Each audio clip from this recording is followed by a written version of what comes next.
In the Australian outback, there is a city where all the buildings are underground, from churches to campsites. As the world faces global warming, could our activities move underground? On the long journey to Central Australia, 848 kilometres north of Adelaide, lies an enigmatic expanse of desert. The surrounding scenery was completely silent. There was only an endless stretch of pink sand, with bushes in several spots. But as you venture further along the road, more mysterious constructions appear in the form of mounds of pale earth, spaced haphazardly like forgotten monuments. Which every now and then, there is a white pipe sticking out of the ground next to it. These are the first signs of Coober Pedy, an opal mining town with a population of around 2,500 people. The small peaks are formed from decades of mining waste and are also evidence of the underground life of the people.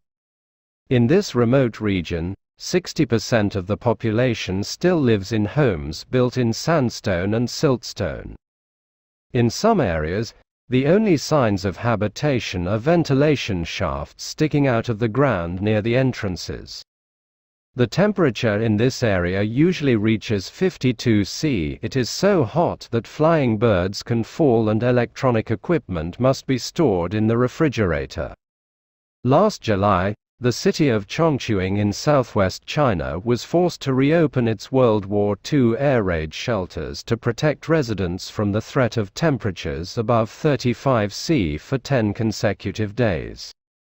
Starting from human ancestors in South African caves 2 million years ago, to Neanderthals who built inexplicable piles of stalagmites in French caves during the Ice Age around 176,000 years ago.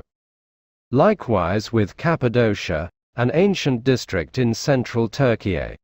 Cappadocia sits on an arid plateau and is known for its fantasy-like geological landscape, with rock towers like fairy tale kingdoms.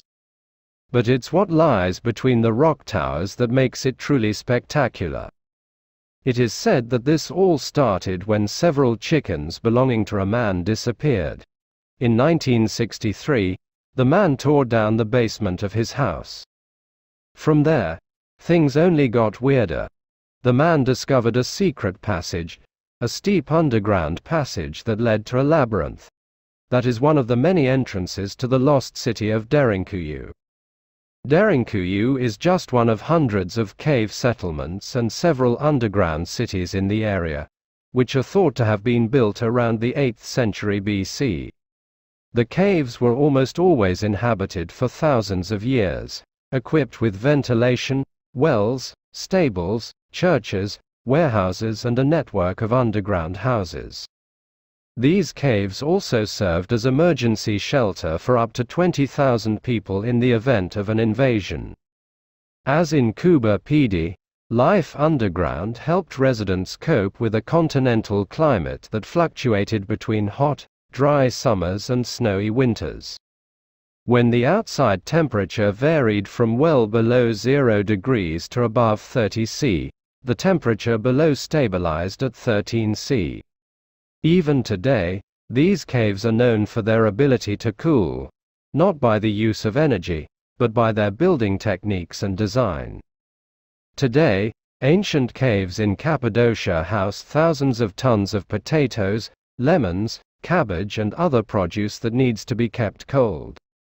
Because they are so popular, more new caves are being built. When first seen, Coober Pedy could be mistaken for an ordinary remote settlement. The road is pink with desert dust, with restaurants, bars, supermarkets and gas stations.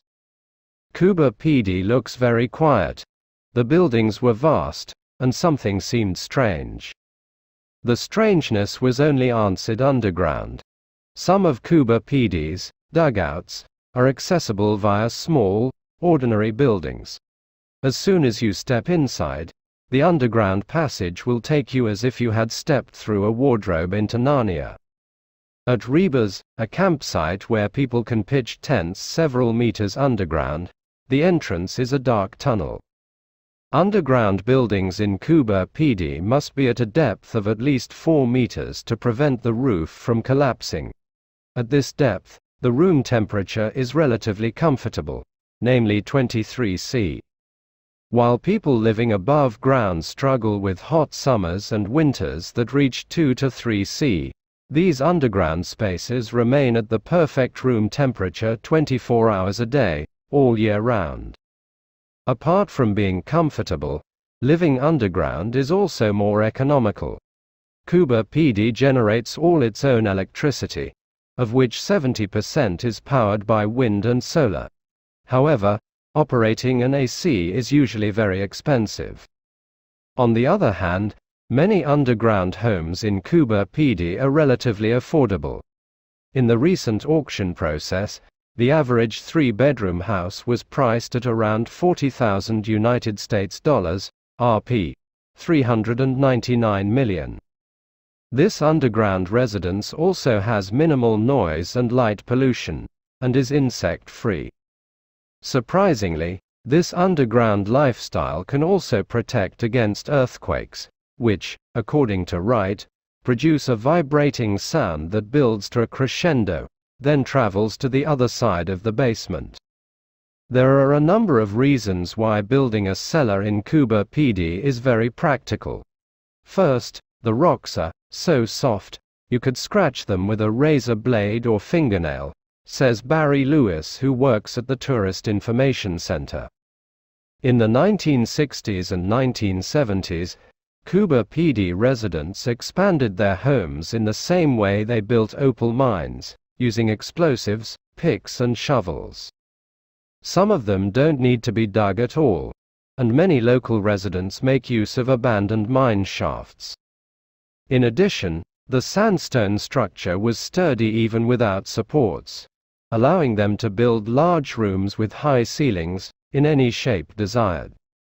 In fact, building a basement in coober Pedy is so easy that many local residents have luxury homes with underground swimming pools, games rooms, spacious bathrooms and high-spec living areas. Today, one of the last inhabited stone villages in the world is Kandovan, located in the foothills of Mount Sahand, Iran. In the valley, there are scattered sharp caves that have been hollowed out to become people's houses, so they look like termite nest colonies. To make London's underground tunnels waterproof in the 19th century, each tunnel was built with several layers of brick and bitumen.